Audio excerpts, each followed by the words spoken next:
Créé en 2014, InstaDrone est le premier réseau de télépilotes de drones en France, offrant des prestations de captation par drone aérien, terrestre et aquatique. En pleine expansion, l'entreprise souhaite changer de locaux pour qu'ils soient un peu plus éco-responsables et adaptés à leurs besoins.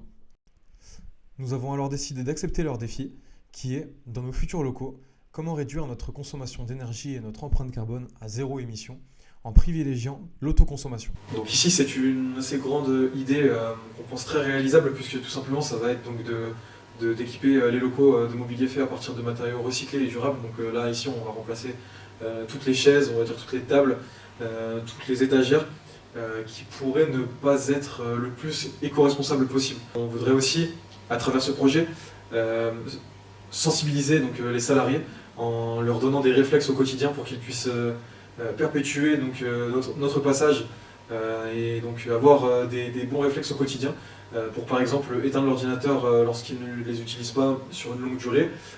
On voudrait aussi donc, remplacer tous les véhicules de fonction qui sont donc, à présent diesel en voiture soit électrique soit hybride. Donc, ce qui va différencier les véhicules hybrides et électriques, c'est plutôt le coût en fait, du remplacement.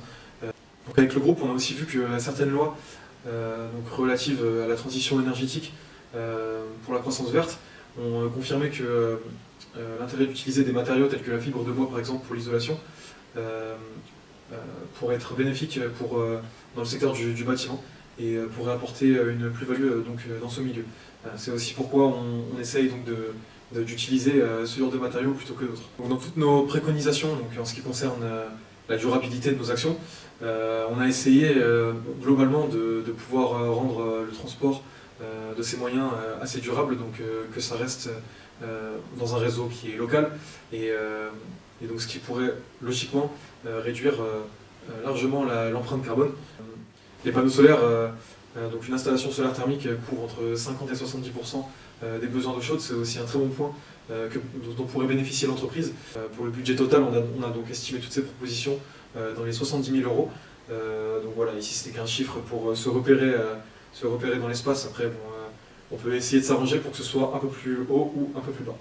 Pour subvenir aux besoins des nouveaux locaux, l'autoconsommation sera possible à 100% car les éléments nécessaires seraient énormes et le budget demandé sera hors de prix.